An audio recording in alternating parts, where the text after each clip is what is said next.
Hallelujah. Hallelujah. आइए आज ਅਸੀਂ ਦੇਖਾਂਗੇ कि प्रभु यीशु मसीह पिता परमेश्वर ने इकलौते बेटे इस दुनिया में क्यों आए, क्यों उन्होंने इंसानी जामा पहनना पिया इस दुनिया में आने लई। आइए पढ़ा दे लूका दी जी 4 अध्याय 18 है।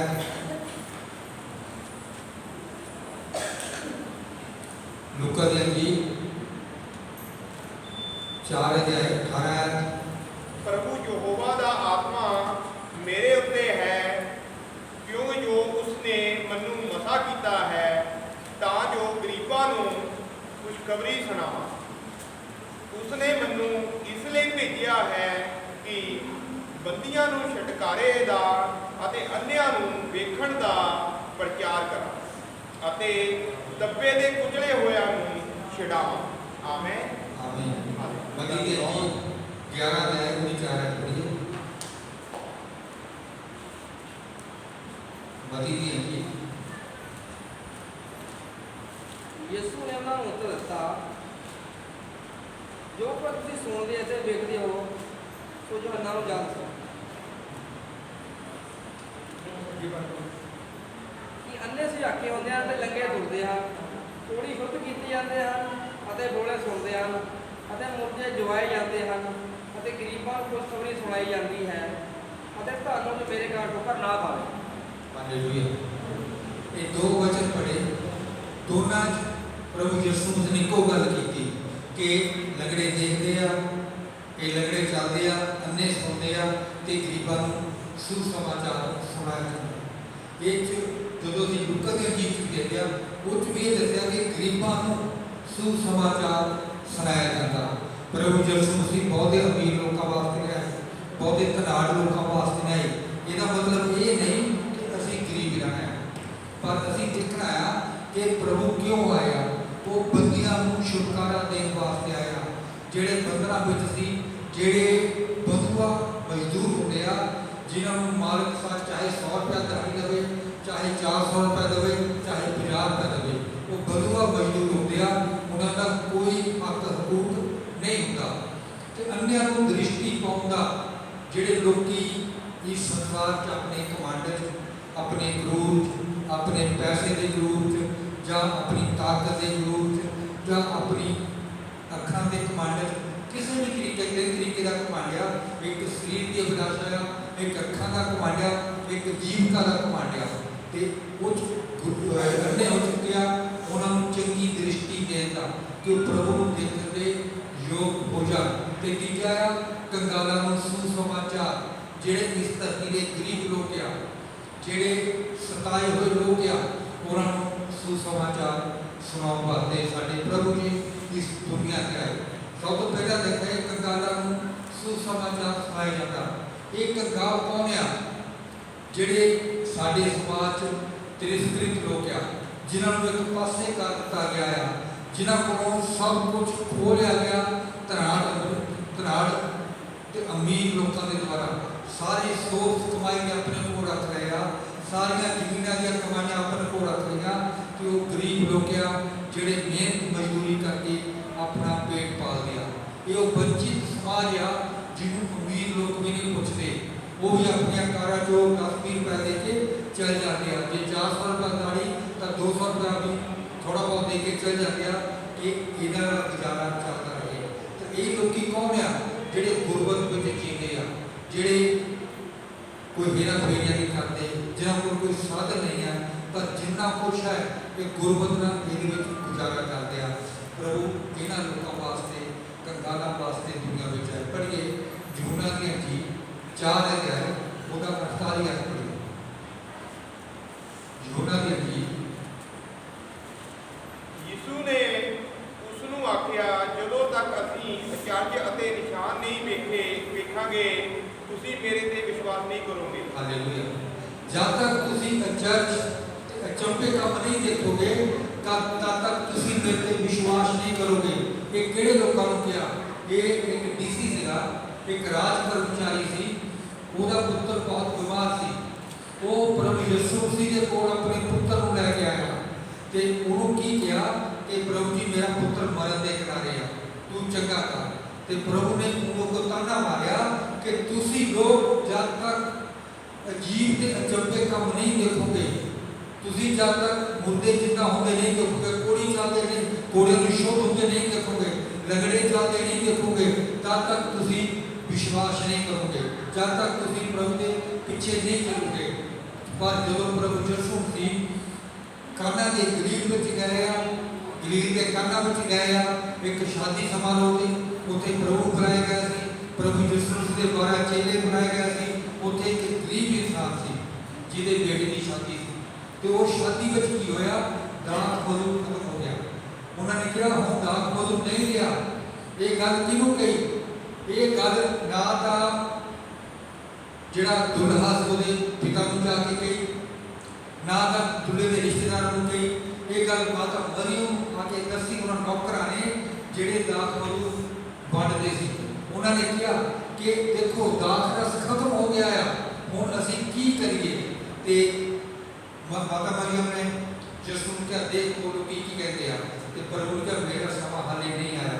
ਪਰ ਫਿਰ ਵੀ ਪ੍ਰਭੂ ਨੇ ਉਹਨਾਂ ਨੂੰ ਕਿਹਾ ਕਿ 6 ਮੱਟ ਪਾਣੀ ਦੇ ਭਰੋ, ਤੇ ਜਦੋਂ ਪ੍ਰਭੂ ਨੇ ਕਿਹਾ ਹੁਣੇ ਜਾ ਕੇ ਦਾਖ ਰਸ ਲੋਕਾਂ 'ਚ ਵੰਡੋ, ਤੇ ਲੋਕਾਂ ਨੇ ਕੀ ਕਿਹਾ, ਇਹ ਤਾਂ ਸਭ ਤੋਂ ਵਧੀਆ ਦਾਖ ਰਸ ਆ ਜਿਹੜਾ ਪਹਿਲਾਂ ਦੇਣਾ ਚਾਹੀਦਾ, ਸਭ ਤੋਂ ਬਾਅਦ ਤੁਸੀਂ ਦੇ ਰਹੇ ਆ।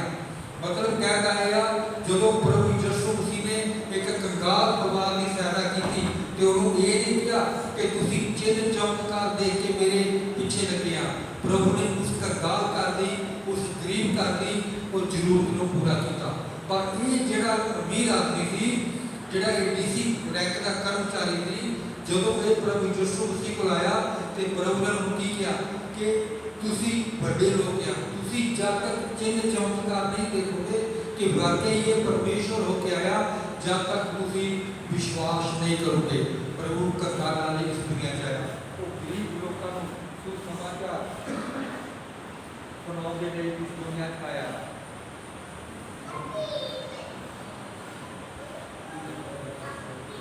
ਹਾਲੇਲੂਇਆ। ਉਹ ਗਰੀਬ ਲੋਕਾਂ ਨੂੰ ਸੁਸਮਾਚਾਰ ਦੇਣ ਲਈ ਇਸ ਦੁਨੀਆ ਦੇ ਵਿੱਚ ਆਇਆ। ਪੜ੍ਹੀਏ ਯਾਕੂਬ ਦੀ ਪੱਤਰੀ, ਉਹਦਾ 2 ਅਧਿਆਇ, ਉਹਦੀ 6 ਆਇਤ। ਯਾਕੂਬ ਦੀ ਪੱਤਰੀ। ਪਰ ਤੁਸੀਂ ਉਸ ਗਰੀਬ ਦਾ ਅਪਮਾਨ ਕੀਤਾ ਹੈ, ਭਲਾ ਧਨਵਾਨ ਤੁਹਾਡੇ ਉੱਤੇ ਜ਼ੁਲਮ ਨਹੀਂ ਕਰਦੇ ਅਤੇ ਆਪਣੇ ਤੁਹਾਨੂੰ ਅਦਾਲਤਾਂ ਵਿੱਚ ਖਿੱਚ ਕੇ ਨਹੀਂ ਲੈ ਜਾਂਦੇ। ਹਾਲੇਲੂਇਆ। ਕਿ ਜਿਹੜੇ ਅਮੀਰ ਲੋਕ ਆ ਉਹ ਸਾਡੇ ਤੇ ਅਧਿਐਨ ਨਹੀਂ ਕਰਦੇ, ਉਹ ਤੁਹਾਨੂੰ ਖਿੱਚ ਧੂ ਕੇ ਅਦਾਲਤਾਂ ਵਿੱਚ ਨਹੀਂ ਲੈ ਜਾਂਦੇ। ਉਹ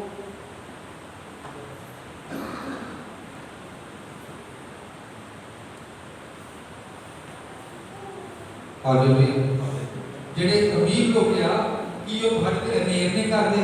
ਇਹ ਅਨੇਰ ਅੱਜ ਵੀ ਹੋ ਰਿਹਾ ਹੈ, ਇਹ ਪ੍ਰਭੂ ਯਿਸੂ ਦੇ ਜ਼ਮਾਨੇ ਵਿੱਚ ਵੀ ਹੋ ਰਿਹਾ ਸੀ।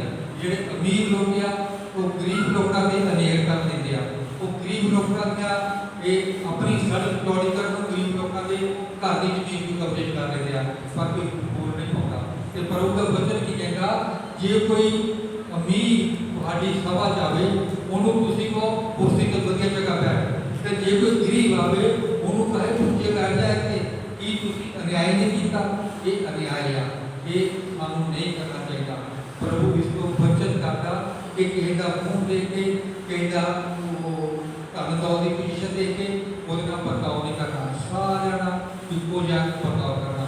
ਪਰਮੇਸ਼ਰ ਕਹਿੰਦਾ ਬਖਸ਼ਪਾਤ ਨਹੀਂ ਕਰਦਾ, ਚਾਹੇ ਅਮੀਰ ਆ ਚਾਹੇ ਗਰੀਬ ਆ, ਉਹਨੇ ਸਾਡਾ ਇਨਸਾਫ ਕਰਨਾ ਆ ਤੇ ਉਹ ਸਾਡੇ ਲਈ ਇੱਕ ਇਨਸਾਫ ਕਰਨ ਵਾਲਾ ਪਰਮੇਸ਼ਰ ਆ। ਸੋ ਪ੍ਰਭੂ ਦਾ ਵਚਨ ਹੀ ਕਹਿੰਦਾ ਕਿ ਅਮੀਰ ਲੋਕ ਤੁਹਾਡੇ ਤੇ ਅਨਿਆਏ ਨਹੀਂ ਕਰਦੇ, ਪਰ ਅਸੀਂ ਫਿਰ ਅਮੀਰ ਲੋਕਾਂ ਦੇ ਪਿੱਛੇ ਚੱਲਦੇ ਹਾਂ। ਪਰ ਆਪਾਂ ਦੇਖਣਾ ਹੈ ਕਿ ਸਾਡਾ ਪ੍ਰਭੂ ਯਿਸੂ ਦੀ ਗਰੀਬ ਲੋਕਾਂ ਦੀ ਸੇਵਾ ਚ ਆਇਆ, ਉਹਨੇ ਕੰਗਾਲਾਂ ਦੀ ਸੇਵਾ ਕੀਤੀ, ਉਹਨੇ ਉਹਨਾਂ ਲੋਕਾਂ ਦੀ ਸੇਵਾ ਕੀਤੀ ਜਿਹੜੇ 40-40 ਸਾਲ ਦੇ 38-39 ਸਾਲ ਦੇ ਜਵਾਨ ਸੀ, ਜਿਨ੍ਹਾਂ ਨੂੰ ਸਮਾਜ ਵਿੱਚ ਕੋਈ ਪੁੱਛਣ ਵਾਲਾ ਨਹੀਂ ਸੀ। ਆइए नीति वचन 22 अध्याय, लेकिन 22 अध्याय पढ़िए। नीति वचन 22 अध्याय ਮਸਕੀਨ ਨੂੰ ਨਾ ਲੁੱਟ ਕਿਉਂ ਜੋ ਗਰੀਬ ਹੈ ਅਤੇ ਨਾ ਦੁਖੀ ਉੱਤੇ ਫਾੜਕਾਂ ਵਿੱਚ ਹਨੇਰ ਕਰ। ਕਿਉਂ ਜੋ ਯਹੋਵਾ ਉਹਨਾਂ ਦਾ ਮੁਕੱਦਮਾ ਲੜੇਗਾ ਅਤੇ ਉਹਨਾਂ ਦੇ ਲੁੱਟਣ ਵਾਲਿਆਂ ਦੀ ਜਾਨ ਨੂੰ ਲੁੱਟੇਗਾ। ਹਾਲੇਲੂਇਆ। ਗਰੀਬ ਤੇ ਹਨੇਰ ਨਾ ਕਰ। ਇਹ ਅਮੀਰਾਂ ਨੂੰ ਚੇਤਾਵਨੀ ਦਿੱਤੀ ਸਾਡੀ ਬਾਈਬਲ 'ਚ। ਪਰਮੇਸ਼ਰ ਅਮੀਰਾਂ ਨੂੰ ਚੇਤਾਵਨੀ ਦੇ ਰਿਹਾ ਕਿ ਗਰੀਬਾਂ ਤੇ ਹਨੇਰ ਨਾ ਕਰੋ, ਇਹਨਾਂ ਤੇ ਡੰਡੇ ਨਾ ਬਰਸਾਓ, ਇਹਨਾਂ ਤੇ ਕਿਸੇ ਵੀ ਤਰੀਕੇ ਦਾ ਕਿਸੇ ਵੀ ਕਾਰਨ ਕਰਕੇ ਹਨੇਰ ਨਾ ਕਰੋ, ਇਹਨਾਂ ਨੂੰ ਖੁਦਾ ਦਾ ਵਿਚਾਰ ਤਸੀਲੋ, ਕਿਉਂਕਿ ਇਹਨਾਂ ਦਾ ਮੁਕੱਦਮਾ ਲੜਨ ਵਾਲਾ ਪਰਮੇਸ਼ਰ ਉੱਪਰ ਬੈਠਾ ਆ। ਚਾਹੇ ਸਾਡੀ ਇਸ ਅਦਾਲਤ ਵਿੱਚ ਨਾ ਸੁਣੀ ਜਾਵੇ, ਪਰ ਪਰਮੇਸ਼ਰ ਦੇ ਹੱਥ ਵਿੱਚ ਸਾਡਾ ਇਨਸਾਫ ਆ। ਤੇ ਪ੍ਰਭੂ ਕਿਸ ਕਰਕੇ ਕਹਿ ਰਿਹਾ ਕਿ ਇੱਕ ਗਾਲਾਂ ਨੂੰ ਸੁਸਮਾਚਾਰ ਸੁਣਾਉਣੇ, ਜਿਹੜੇ ਗਰੀਬ ਲੋਕ ਆ, ਉਜਲੇ ਹੋਏ ਲੋਕ ਆ, ਉਹਨਾਂ ਲੋਕਾਂ ਨੂੰ ਸੁਸਮਾਚਾਰ ਸੁਣਾਇਆ ਜਾਵੇ। ਤੇ ਦੂਜਾ ਕੀ ਲਿਖਿਆ? ਬੰਦੀਆਂ ਨੂੰ। ਬੰਦੀ ਕੌਣ ਸੀ? ਇਹ 10-12 ਸਾਲਾਂ ਦੀ ਗੱਲ ਆ, ਸ਼ਾਇਦ ਥੋੜੀ ਪੁਰਾਣੀ ਗੱਲ ਹੋਵੇ, ਕਿ ਪੰਜਾਬ ਸਰਕਾਰ ਨੇ ਆ ਜਿਹੜੇ ਸਾਡੇ ਇੱਟ ਭੱਠੇ ਦੇ ਚੱਲਦੇ ਆ, ਇਹਨਾਂ ਕੋਲ ਬੰਦੀ ਮਜ਼ਦੂਰਾਂ ਨੂੰ, ਜਿਨ੍ਹਾਂ ਨੂੰ ਮਨ ਮਰਜ਼ੀ ਦਿਹਾੜੀ ਦਿੱਤੀ ਜਾਂਦੀ ਸੀ ਤੇ ਮਨ ਮਰਜ਼ੀ ਦੇ ਕੰਮ ਕਰਾਇਆ ਜਾਂਦਾ ਸੀ, ਜਿੰਨਾ ਮਰਜ਼ੀ ਕੰਮ ਕਰਾ ਲਓ, ਪਰ ਦਿਹਾੜੀ ਉਹਨਾਂ ਨੇ ਆਪਣੇ ਹਿਸਾਬ ਨਾਲ ਦਿੰਦੇ ਸੀ। ਤਾਂ ਇਹ ਇੱਕ ਉਦੋਂ ਲੇਬਰ ਕਾਨੂੰਨ ਲਾਗੂ ਕੀਤਾ ਗਿਆ ਸੀ ਕਿ ਤੁਸੀਂ ਇਹਨਾਂ ਲੋਕਾਂ ਨੂੰ ਇਸ ਤੋਂ ਘੱਟ ਦਿਹਾੜੀ ਨਹੀਂ ਦੇ ਸਕਦੇ। ਤਾਂ ਜਿਹੜੇ ਉਹ ਬੰਦੀ ਸੀ, ਇਹ ਖਰੀਦੇ ਹੋਏ ਗੁਲਾਮ ਹੁੰਦੇ ਸੀ। ਜਦੋਂ ਰੋਮ ਸਾਮਰਾਜ ਸੀ, ਪ੍ਰਭੂ ਯਿਸੂ ਦੀ ਦੁਨੀਆ ਸੀ, ਉਸ ਤੋਂ ਪਹਿਲੇ ਵੀ, ਉਸ ਤੋਂ ਥੋੜੀ ਦੇਰ ਬਾਅਦ ਤੱਕ ਵੀ ਜਿਹੜੇ ਗੁਲਾਮ ਹੁੰਦੇ ਸੀ, ਉਹਨਾਂ ਦੀਆਂ ਮੰਡੀਆਂ ਲੱਗਦੀਆਂ ਸੀ। ਜਿੱਦਾਂ ਡੰਗਰਾਂ ਜਾਨਵਰਾਂ ਦੀਆਂ ਮੰਡੀਆਂ ਲੱਗਦੀਆਂ ਨਾ, ਇੱਦਾਂ ਮੰਡੀਆਂ ਲੱਗਦੀਆਂ ਸੀ। ਅਮੀਰ ਲੋਕੀ ਆਪਣੇ ਘਰਾਂ ਦੇ ਗੁਲਾਮ ਖਰੀਦਦੇ ਲੈ ਜਾਂਦੇ ਸੀ। ਉਹ ਦੇਖਦੇ ਸੀ ਕਿ ਇਹ ਤਾਕਤਵਰ ਮੁੰਡਾ ਆ, ਇਹ ਜਾਨ ਬੜੀ ਆ, ਇਹਨੂੰ ਅਸੀਂ ਆਪਣੇ ਘਰ ਲੈ ਜਾਈਏ, ਇਹ ਸਾਡੇ ਘਰ ਦਾ ਕੰਮ ਕਰੂਗਾ। ਉਹ ਜਿਹੜੇ ਬੰਦੀ ਹੁੰਦੇ ਸੀ, ਬੰਦੂਆ ਮਜ਼ਦੂਰ ਹੁੰਦੇ ਸੀ, ਉਹ ਇੱਕ ਤਰੀਕੇ ਨਾਲ ਮਾਲਕ ਦੀ ਸੰਪਤੀ ਹੁੰਦੇ ਸੀ। ਉਹ ਚਾਹੇ ਕੰਮ ਕਰਦਾ ਮਾਰ ਜਵੇ, ਚਾਹੇ ਉਹਦੀ ਲੱਤ ਬਾਂਹ ਟੁੱਟ ਜਾਵੇ, ਚਾਹੇ ਉਹਦੇ ਸਰੀਰ ਦਾ ਕੋਈ ਨੁਕਸਾਨ ਹੋਵੇ, ਕੋਈ ਇੱਦਾਂ ਦਾ ਕਾਨੂੰਨ ਉਹ ਜ਼ਮਾਨੇ 'ਚ ਨਹੀਂ ਸੀ ਕਿ ਉਹਦੇ ਮਾਲਕ ਨੂੰ ਸਜ਼ਾ ਦਿੱਤੀ ਜਾਵੇ, ਕਿਉਂਕਿ ਉਹਦੀ ਸੰਪਤੀ ਸੀ। ਉਹ ਜੋ ਚਾਹੇ ਉਹ ਉਹਨਾਂ ਨਾਲ ਕਰ ਸਕਦਾ ਸੀ। ਇਹ ਸੀ ਬੰਦੂਆ ਮਜ਼ਦੂਰ ਜਿਹੜੇ ਲੋਕੀ ਖਰੀਦੇ ਜਾਂਦੇ ਸੀ। ਪ੍ਰਭੂ ਇਹਨਾਂ ਵਾਸਤੇ ਆਇਆ, ਪ੍ਰਭੂ ਨੇ ਇਹਨਾਂ ਵਾਸਤੇ ਕੰਮ ਕੀਤਾ। ਬਦੀ ਦੀ ਅਜੀਬ ਜਦੋਂ 8 ਪੜ੍ਹਦੇ ਆ, ਉਹ ਚ ਲਿਖਿਆ ਆ ਇੱਕ ਸੂਬੇਦਾਰ ਸੀ, ਉਹ ਵੱਡਾ ਸਰਦਾਰ ਸੀ। ਉਹਨੇ ਕੀ ਕੀਤਾ? ਉਹ ਪ੍ਰਭੂ ਯਿਸੂ ਮਸੀਹ ਕੋਲ ਆਇਆ ਤੇ ਪ੍ਰਭੂ ਯਿਸੂ ਮਸੀਹ ਨੂੰ ਕਹਿੰਦਾ, ਇਹ ਪ੍ਰਭੂ, ਮੇਰਾ ਨੌਕਰ ਘਰ ਵਿੱਚ ਚੋਰੇ ਦਾ ਮਾਰਿਆ, ਅਧਰੰਗ ਦਾ ਮਾਰਿਆ, ਬਿਮਾਰ ਪਿਆ ਆ, ਤੇ ਇਹ ਪ੍ਰਭੂ ਇੱਕ ਵਾਰੀ ਮੂੰਹ ਚੋਂ ਬਦਨ ਉਤਾਰ ਦੇ ਤਾਂ ਮੇਰਾ ਨੌਕਰ ਉਸੇ ਘੜੀ ਚੰਗਾ ਹੋ ਜਾਵੇਗਾ। ਤੇ ਪ੍ਰਭੂ ਨੇ ਉਹਦੇ ਵਾਸਤੇ ਬਚਨ ਉਚਾਰਿਆ ਤੇ ਉਹਦਾ ਨੌਕਰ ਉਸੇ ਘੜੀ ਚੰਗਾ ਹੋ ਗਿਆ। ਕਿਉਂ ਪ੍ਰਭੂ ਨੇ ਬਚਨ ਉਚਾਰਿਆ? ਕਿਉਂਕਿ ਇਹ ਜਿਹੜਾ ਸੂਬੇਦਾਰ ਸੀ, ਇਹ ਜਿਹੜਾ ਵੱਡਾ ਸਰਦਾਰ ਸੀ, ਇਹ ਪ੍ਰਭੂ ਯਿਸੂ ਮਸੀਹ ਕੋਲ ਆਇਆ ਕਿ ਮੇਰਾ ਉਹ ਨੌਕਰ, ਜਿਹੜੀ ਮੇਰੀ ਸੰਪਤੀ ਆ, ਜਿਹਨੂੰ ਮੈਂ ਆਪਣੇ ਪੈਸਿਆਂ ਨਾਲ ਖਰੀਦਿਆ ਆ, ਉਹ ਘਰ ਬੜਾ ਝੋਲੇ ਨਾਲ ਬਿਮਾਰ ਪਿਆ ਆ।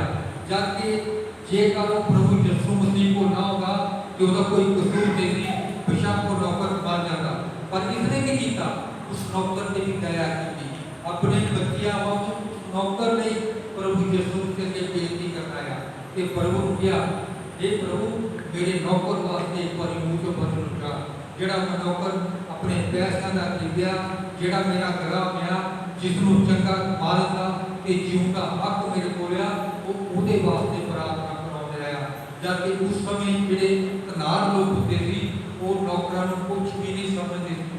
ਦੁਨੀਆ 'ਚ ਕੋਈ ਕਾਨੂੰਨ ਦੀ ਕਿਤਾਬ ਨਹੀਂ ਲਿਖੀ ਹੁੰਦੀ ਸੀ। ਉਹ ਨੌਕਰਾਂ ਨੂੰ ਆਪਣੀ ਧਨ ਸੰਪਤੀ ਸਮਝਦੇ ਸੀ।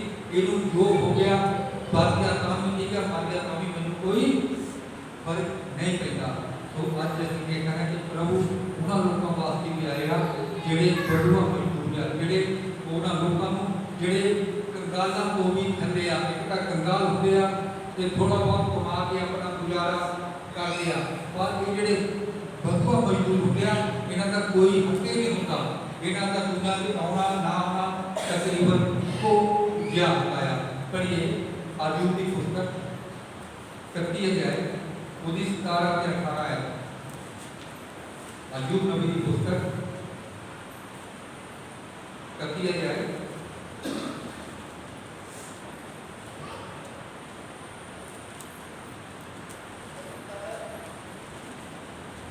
ਜਾਂ ਮੈਂ ਆਪਣੀ ਬੁਰਕੀ ਇਕੱਲਿਆਂ ਹੀ ਖਾਧੀ ਹੋਵੇ ਅਤੇ ਯਤੀਮ ਨੇ ਉਸ ਤੋਂ ਨਾ ਖਾਧਾ ਹੋਵੇ, ਕਿਉਂਕਿ ਜੋ ਮੇਰੀ ਜਵਾਨੀ ਤੋਂ ਉਹ ਮੇਰੇ ਨਾਲ ਪਲਿਆ ਜਿਵੇਂ ਪਿਤਾ ਨਾਲ, ਅਤੇ ਮੈਂ ਆਪਣੀ ਮਾਂ ਦੀ ਕੁੱਖ ਤੋਂ ਹੀ ਵਿਧਵਾ ਦੀ ਦੇਖਭਾਲ ਕੀਤੀ ਹੈ। ਆਮੀਨ। ਹਾਲੇਲੂਇਆ। ਹੁਣ ਅਯੂਬ ਨਬੀ ਕੀ ਕਰ ਰਿਹਾ? ਇਹ ਬੜਾ ਖਰਾਬ ਪਤਾ ਹੈ। ਇਹਦੇ ਕੋਲ ਪੈਸੇ ਕਿੱਲੇ ਦੀ, ਗਾਵਾਂ ਡੰਗਰ ਦੀ, ਊਂਟਾਂ ਦੀ, ਗਧਿਆਂ ਦੀ, ਮੱਝਾਂ ਡੰਗਰਾਂ ਦੀ ਕੋਈ ਕਮੀ ਨਹੀਂ। ਇਹ ਸ਼ੁਰੂ ਦੇਗਾ ਇੱਕ ਵੱਡਾ ਅਮੀਰ ਬੰਦਾ ਸੀ। ਹੁਣ ਇਹ ਕਹਿੰਦਾ ਏਦਾਂ ਦਾ ਕੋਈ ਦਿਨ ਨਹੀਂ ਨਿਕਲਿਆ ਜਦ ਮੇਰੀ ਰੋਟੀ ਜੋ ਕਿਸੇ ਗਰੀਬ ਨੇ ਨਾ ਖਾਧੀ ਹੋਵੇ। ਮੇਰੇ ਜਿਹੜਾ ਘਰ ਭੋਜਨ ਤਿਆਰ ਹੋਇਆ ਉਹਦੇ ਜੋ ਮੈਂ ਕਿਸੇ ਗਰੀਬ ਨੂੰ ਭੋਜਨ ਦੇ ਕੇ ਆਇਆ। ਏਦਾਂ ਦਾ ਕੋਈ ਦਿਨ ਨਹੀਂ ਨਿਕਲਿਆ ਜਿਹੜਾ ਮੈਂ ਕਿਸੇ ਵਿਧਵਾ ਦਾ ਸਹਾਰਾ ਨਹੀਂ ਬਣਿਆ। ਉਹ ਕੀ ਕਹਿੰਦਾ? ਮੈਂ ਆਪਣੀ ਜਵਾਨੀ ਤੋਂ ਹੀ, ਜਦ ਉਹ ਜਵਾਨ ਸੀ, ਜਦ ਉਹ ਕੋਲ ਬੜਾ ਪੈਸਾ ਧੇਲਾ ਸੀ, ਕਹਿੰਦਾ ਮੈਂ ਵਿਧਵਾ ਨੂੰ ਪਾਲਦਾ ਆਇਆ, ਮੈਂ ਉਹਨਾਂ ਲੋਕਾਂ ਦੀ ਸਹਾਇਤਾ ਕਰਦਾ ਆਇਆ, ਉਹਨਾਂ ਲੋਕਾਂ ਦੀ ਮਦਦ ਕਰਦਾ ਆਇਆ ਜਿਹੜੇ ਇਹ ਬਦੂਆ ਮਜ਼ਦੂਰ ਸੀ, ਜਿਹੜੇ ਬੰਨੇ ਪੈਸੇ ਉਹਨਾਂ ਦੇ ਬੰਦਨਾ, ਮੈਂ ਉਹਨਾਂ ਲੋਕਾਂ ਦੀ ਮਦਦ ਕਰਦਾ ਆਇਆ। ਕਿਉਂ? ਇਹਦੇ ਦਿਲ ਦਾ ਰੱਬ ਦਾ ਡਰ ਸੀ, ਇਹ ਪਰਮੇਸ਼ਰ ਨੂੰ ਮੰਨਦਾ ਸੀ, ਇਹ ਪ੍ਰਭੂ ਦੇ ਰਾਹਾਂ ਤੇ ਚੱਲਦਾ ਸੀ। ਇਹਨੇ ਕਿਸੇ ਵੀ ਇਨਸਾਨ ਨੂੰ ਤੁੱਛ ਨਹੀਂ ਜਾਣਿਆ। ਇਹਨੇ ਉਹਨਾਂ ਲੋਕਾਂ ਦੀ ਮਦਦ ਕੀਤੀ ਜਿਹੜੇ ਦੀਨਹੀਨ ਸੀ, ਉਹਨਾਂ ਲੋਕਾਂ ਦੀ ਮਦਦ ਕੀਤੀ ਜਿਨ੍ਹਾਂ ਦਾ ਕੋਈ ਸਹਾਰਾ ਨਹੀਂ ਸੀ। तो प्रभु भी ਸਾਨੂੰ ਪਿਆਰ ਕਰ ਰਿਹਾ ਹੈ। ਪ੍ਰਭੂ ਆਪਣੇ ਲੋਕਾਂ ਦੇ ਦੁਆਰਾ ਇਹਨਾਂ ਲੋਕਾਂ ਦੀ ਮਦਦ ਕਰਨ ਲਈ ਹਮੇਸ਼ਾ ਤਿਆਰ ਰਹਿੰਦਾ।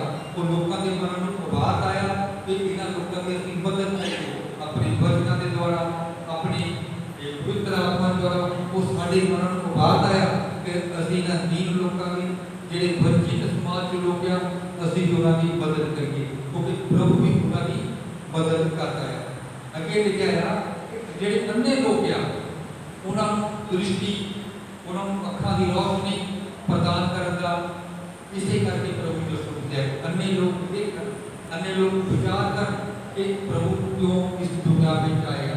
ਜਦੋਂ ਅਸੀਂ ਮਤੀ ਦੀ ਚੀਜ਼ ਪੜ੍ਹਦੇ ਹਾਂ ਉਹਦੇ 13 ਤੇ ਆਇਤ ਲਿਖਿਆ ਆ, ਇੱਕ ਰਿਸ਼ਤਾ ਦਿੱਤਾ ਆ 20 ਨੰਬਰ ਦੇ ਅੰਦਰ ਉਹ ਚ ਲਿਖਿਆ ਆ ਕਿ ਉਹਨਾਂ ਲੋਕਾਂ ਦੀਆਂ ਅੱਖਾਂ ਅੰਨੀਆਂ ਕਰ ਦਿੱਤੀਆਂ ਕਿ ਉਹ ਦੇਖਦੇ ਹੋਏ ਨਾ ਦੇਖਣ, ਸੁਣਦੇ ਹੋਏ ਨਾ ਸੁਣਨ।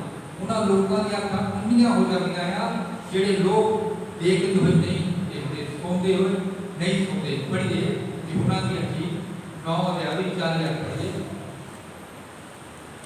ਯਹੂਨਾ ਦੀ ਅੰਜੀਲ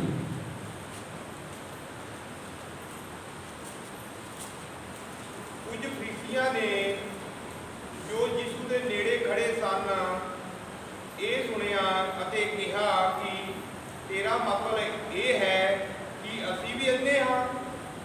ਸਾਰੇ ਬੋਲੋ ਹਾਲੇਲੂਇਆ, ਸਾਰੇ ਬੋਲੋ ਹਾਲੇਲੂਇਆ। ਇਹ ਉਹ ਯਹੂਦੀ ਅਗੂਏ ਸੀਗੇ, ਇਹ ਉਹ ਯਹੂਦੀ ਆਗੂ ਸੀਗੇ ਜਿਹੜਾ ਇਸ ਅੰਨੇ ਬੰਦੇ ਨੂੰ ਬਾਰ-ਬਾਰ ਸਵਾਲ ਕਰ ਰਿਹਾ ਸੀ। ਪਹਿਲੀ ਵਾਰੀ ਬੁਲਾਇਆ, ਅੰਨੇ ਨੂੰ ਪੁੱਛਿਆ ਕੀ ਤੈਨੂੰ ਸੱਚਮੁੱਚ ਦੇਖਦਾ ਆ? ਕਹਿੰਦਾ ਹਾਂ ਮੈਨੂੰ ਨਜ਼ਰ ਕਰਦਾ। ਉਹ ਇਨਸਾਨ ਪਹਿਲਾਂ ਅੰਨਾ, ਪ੍ਰਭੂ ਯਿਸੂ ਮਸੀਹ ਅੰਨੇ ਕੋਲ ਗਏ ਤੇ ਅੰਨੇ ਨੂੰ ਸੁਜਾਗਾ ਕਰਤਾ। ਤੇ ਯਹੂਦੀ ਲੋਕ ਉਹਨੇ ਦੀ ਗਵਾਹੀ ਬਾਰ-ਬਾਰ ਸੁਣਦੇ ਆ। ਇੱਕ ਵਾਰੀ ਗਵਾਹੀ ਸੁਣੀ, ਉਹਨਾਂ ਨੇ ਨਹੀਂ ਮੰਨੀ। ਦੂਜੀ ਵਾਰੀ ਉਹਦੇ ਮਾਤਾ ਪਿਤਾ ਨੂੰ ਬੁਲਾਇਆ ਤੇ ਮਾਤਾ ਪਿਤਾ ਨੂੰ ਬੁਲਾ ਕੇ ਕੀ ਪੁੱਛਿਆ ਕਿ ਇਹ ਤੁਹਾਡਾ ਬੇਟਾ ਹੈ? ਉਹਨਾਂ ਨੇ ਕਿਹਾ ਹਾਂ ਇਹ ਸਾਡਾ ਬੇਟਾ ਹੈ। ਇਹ ਸੱਚਮੁੱਚ ਅੰਨਾ ਪੈਦਾ ਹੋਇਆ ਸੀ? ਉਹਨਾਂ ਨੇ ਕਿਹਾ ਹਾਂ ਅੰਨਾ ਪੈਦਾ ਹੋਇਆ ਸੀ। ਤੇ ਉਹਨਾਂ ਨੇ ਕਿਹਾ ਫਿਰ ਇਹ ਦੇਖਦਾ ਕਿੱਦਾਂ ਆ? ਤੇ ਉਹਦੇ ਮਾਤਾ ਪਿਤਾ ਨੇ ਕੀ ਕਿਹਾ? ਇਹ ਸਾਨੂੰ ਨਹੀਂ ਪਤਾ, ਉਹ ਸਿਆਣਾ ਆ, ਉਹ ਤੋਂ ਪੁੱਛ ਲਓ। ਇਹ ਗੱਲ ਮਾਤਾ ਪਿਤਾ ਨੇ ਕਿਉਂ ਕਹੀ? ਇਸ ਕਰਕੇ ਕਿ ਯਹੂਦੀ ਲੋਕ, ਯਹੂਦੀ ਰੱਬੀ, ਯਹੂਦੀ ਸ਼ਰਅ ਸਿਖਾਉਣ ਵਾਲੇ ਇਹ ਗੱਲ ਕਰ ਚੁੱਕੇ ਸੀ ਕਿ ਜੇ ਇਹ ਕਹੇਗਾ ਕਿ ਇਹਨਾਂ ਨੇ ਮੈਨੂੰ ਪ੍ਰਭੂ ਯਿਸੂ ਨੇ ਨਹੀਂ ਕੀਤਾ, ਇਹਨਾਂ ਨੂੰ ਸਮਾਜ ਤੋਂ ਛੇਕ ਦਿੱਤਾ ਜਾਵੇਗਾ। ਇਸ ਕਰਕੇ ਉਹਨਾਂ ਨੇ ਕਿਹਾ ਸਮਝਦਾ ਰਿਹਾ। ਤੇ ਤੀਜੀ ਵਾਰੀ ਫਿਰ ਦੁਬਾਰਾ ਅੰਨੇ ਨੂੰ ਬੁਲਾਇਆ ਕਿ ਤੂੰ ਕਿੱਦਾਂ ਦੇਖਣ ਲੱਗ ਪਿਆ? ਯਹੂਦੀ ਲੋਕਾਂ ਨੇ ਫਿਰ ਪੁੱਛਿਆ ਤੇ ਇਸ ਅੰਨੇ ਨੇ ਕੀ ਕਿਹਾ ਕਿ ਤੁਸੀਂ ਵੀ ਉਹਦੇ ਚੇਤੇ ਹੋਣਾ ਚਾਹੁੰਦੇ ਹੋ? ਇਹਦਾ ਮਤਲਬ ਉਹਨਾਂ ਦੇ ਅੱਖਾਂ ਬੰਦ ਸੀ, ਉਹ ਸਮਝ ਨਹੀਂ ਸਕਦੇ। ਜਦੋਂ ਯਹੂਨਾ ਦੀ ਜੀਵ ਉਹਦੀ ਕਿਹੜੇ ਦੀ ਦੁਆ ਪੜ੍ਹਦੇ ਆ, ਉਹ ਇੱਕ ਵਿਵਸਥਾ ਸਿਖਾਉਣ ਵਾਲਾ ਪ੍ਰਭੂ ਦੇ ਕੋਲ ਅੱਧੀ ਰਾਤ ਨੂੰ ਆਇਆ ਨਿਕੋਦੀਮਸ ਤੇ ਪ੍ਰਭੂ ਨੂੰ ਪੁੱਛਦਾ, ਪ੍ਰਭੂ ਜੀ ਮੈਂ ਜਾਣਦਾ ਹਾਂ ਕਿ ਤੂੰ ਪਰਮੇਸ਼ਰ ਹੋ ਗਿਆ ਤੇ ਮੈਨੂੰ ਦੱਸ ਅਸੀਂ ਨਵਾਂ ਜੀਵਨ ਪਾਉਣ ਵਾਸਤੇ ਕੀ ਕਰ ਸਕਦੇ ਹਾਂ? ਤੇ ਪ੍ਰਭੂ ਨੇ ਕਿਹਾ जब तो इंसान दोबारा न जन्मे तो वो स्वर्ग राज प्रवेश नहीं कर सकता। ਇਹਦੀਆਂ ਅੱਖਾਂ ਖੁੱਲ ਗਈਆਂ ਸੀ, ਨਿਕੋਡੀਮ ਦੇ ਅੱਖਾਂ ਖੁੱਲ ਗਈਆਂ ਸੀ ਕਿ ਸੱਚਮੁੱਚ ਪਰਮੇਸ਼ਰ ਹੋ ਗਿਆ ਆ। ਇਹ ਨਹੀਂ ਪਰਮੇਸ਼ਰ ਸਾਡੀਆਂ ਇਹ ਦੁਨਿਆਵੀ ਅੱਖਾਂ ਖੋਲ੍ਹਦਾ, ਉਹ ਸਾਡੀਆਂ ਆਤਮਿਕ ਅੱਖਾਂ ਖੋਲ੍ਹਣਾ ਚਾਹੁੰਦਾ। ਅਸੀਂ ਵੀ ਨਿਕੋਡੀਮਸ ਦੀ ਤਰ੍ਹਾਂ ਅੱਜ ਇਹ ਸਮਝੀਏ ਕਿ ਸੱਚਮੁੱਚ ਪਰਮੇਸ਼ਰ ਦਾ ਪੁੱਤਰ ਆ, ਜਿਹੜਾ ਪ੍ਰਭੂ ਹੋ ਕੇ ਇਸ ਦੁਨੀਆ ਵਿੱਚ ਆਇਆ, ਜਿਹੜਾ ਪਰਮੇਸ਼ਰ ਹੋ ਕੇ ਦੁਨੀਆ ਵਿੱਚ ਆਇਆ। ਸੱਚਮੁੱਚ ਉਹ ਵੇਲਾ ਆ ਜਿਹੜਾ ਸਾਡੇ ਪਾਪ ਚੁੱਕ ਕੇ ਲੈ ਗਿਆ। ਸਾਨੂੰ ਜ਼ਰੂਰ ਆ ਅਸੀਂ ਸਮਝੀਏ ਕਿ ਉਹ ਬੰਦੀਆਂ ਨੂੰ ਛੁਟਕਾਰਾ ਦਿਲਾਇਆ, ਅੰਨ੍ਹਿਆਂ ਨੂੰ ਦ੍ਰਿਸ਼ਟੀ ਦੇਣ ਵਾਸਤੇ ਤੇ ਕੰਗਾਲਾਂ ਨੂੰ ਸੁਸਮਾਚਾਰ ਸੁਣਾਉਣ ਵਾਸਤੇ ਸਾਡਾ ਪ੍ਰਭੂ ਯਿਸੂ ਮਸੀਹ ਇਸ ਸੰਸਾਰ ਵਿੱਚ ਆਇਆ। ਇੱਕ ਛੋਟੀ ਜਿਹੀ ਕਹਾਣੀ ਆ। ਇੱਕ ਸਮਾਂ ਸੀ ਜਦੋਂ ਬਿਜਲੀ ਕਿਸੇ ਦੇ ਘਰ ਹੁੰਦੀ ਸੀ, ਨਵੀਂ ਬਿਜਲੀ ਆਈ ਸੀ, ਕਿਸੇ ਦੇ ਘਰ ਬਿਜਲੀ ਨਹੀਂ ਹੁੰਦੀ ਸੀ ਤੇ ਜਿਹੜੇ ਘਰ ਬਿਜਲੀ ਹੁੰਦੀ ਸੀ ਉਹ ਇੱਕ ਉਮੀਦ ਘਰ ਸਮਝਿਆ ਜਾਂਦਾ ਸੀ, एक तगड़ा कर समझा जाता है। तो एक आदमी थी, वो काफ़ी अमीर थी, काफ़ी बड़ी हवेली थी, उन्हें अपने घर बिजली लगवा ली। जब उन्हें घर बिजली लगवा ली तो लोगों ने दूरों देखना, बड़ी दूरों का चमकना कि फलाने शेख का घर आ, फलाने सरदार जी का घर आ, वो बड़ी दूर तो घर को लोगों को चमकना। तो एक दिन उन्हें की किया, अपने द्वार के नाल जेड़ी वो कोठी के बाहर सड़क जाती थी, वो उन्हें एक दो बल्ब लगवा दिते। जो उन्हें एक दो बल्ब लगवा दिते, वो सड़क में रोशनी आनी शुरू हो गई। तो लोगों ने की करना शुरू करता, देखो इनू कितना घमांडिया, इनू कितना गुरु आ, ये घर में रोशनी आ ते ये सानू बल्ब ला के दिखा रहा। एक आदमी को गल पता लगी, उन्हें जाके अमीर बंदे ने पूछा कि भाजी मुक्ति थोड़े वास्ते ये कहते हैं कि तुसी अपनी झूठी शोध वास्ते, झूठी शान वास्ते एक बात तुसी गरीब बदल वास्ते आ। अब जो उस अमीर बंदे ने की किया कि जब लोग रात को मेरे घर के उन्हें निकलते थे, जब मैं अपनी खिड़की चो उन्होंने लोगों को उन्हें निकलते देखता थी, कई लोग साइकिल डिग पैते हैं, कई लोग रात को पेटा खा के डिग पैते थे, तो मैनू उन्होंने लोगों के तरफ आया, मैनू मेरे मन में अफसोस होया कि मैं लाइट में बैठाया कि जेडे मेरे भरा लोग आ नेड़े ठेडे खा के चलते आ। इस करके कहता मैं ये सड़क अपनी लैटा दो बल्ब बहुत सड़क लगा दे ताकि कोई ठेडा खा के ना डिगे, कोई ठोकर ना खावे। ये अमीर बंदे के दिल में गरीब लोगों ने, बंदियों लोगों ने तरस थी, पर प्रभु का वचन ही कहता परमेश्वर तीन लोगों का अनुग्रह करता, पर जेडे लोग मंडी होंगे आ उन्होंने शूशे हाथ वो वापस लौटाएगा। अभी दीन होकर प्रवृत्ति करना चाहिए, चाहे अभी किसी भी तरीके की परवरिश हो, दुनियावी बरकत दिया उन भूल के अभी दीन होकर प्रवृत्ति करना चाहिए। अब्राहम लिंकन एडा मशहूर बंदा जरा खंबे की जड़ थले बैठ के पढ़िया, उन्हें की किया यही वचन पढ़िया कि वो बंदियां छुड़ाने वास्ते प्रभु आया। उन्हें सिर्फ एक वचन से गौर किया कि बंधुओं को मुक्ति देने वास्ते परमेश्वर इस संसार में आया। ते अब्राहम लिंकन ने एक लड़ाई शुरू की, एक युद्ध शुरू किया अमरीका। तो उन्हें युद्ध की किया कि जी अमरीका की बंधुआ प्रथा चलती थी उन्हें खत्म किया। अज तक अब्राहम लिंकन का नाम चल रहा, जो वो अमरीका का पहला राष्ट्रपति बनया जिन्हें गरीब लोगों की दया की, उसका नाम अज तक चल रहा है। क्यों? क्योंकि इन्हों के लोगों के मना के परमेश्वर का प्रेम थी, इन्होंने प्रेम लोगों को दिखाया। अमीर आदमी दिल प्रभु का प्रेम थी, उन्होंने प्रेम लोगों को दिखाया कि ये मेरा कमांड नहीं, ये मेरा दुनिया के प्रति, गरीबों के प्रति एक प्रेम है। तो साडा प्रभु यीशु मसीह इस दुनिया में इसलिए आया कि बंदियां को छुटकारेगा, कंगालों को सुसमाचार सुनाया जाए, ते अन्य का खुलन का सुसमाचार सुनाया जाए। एक आपके पढ़ा के पहला पत्र 2 अध्याय पूरी तैयार, पहला पत्र 2 अध्याय पूरी तैयार।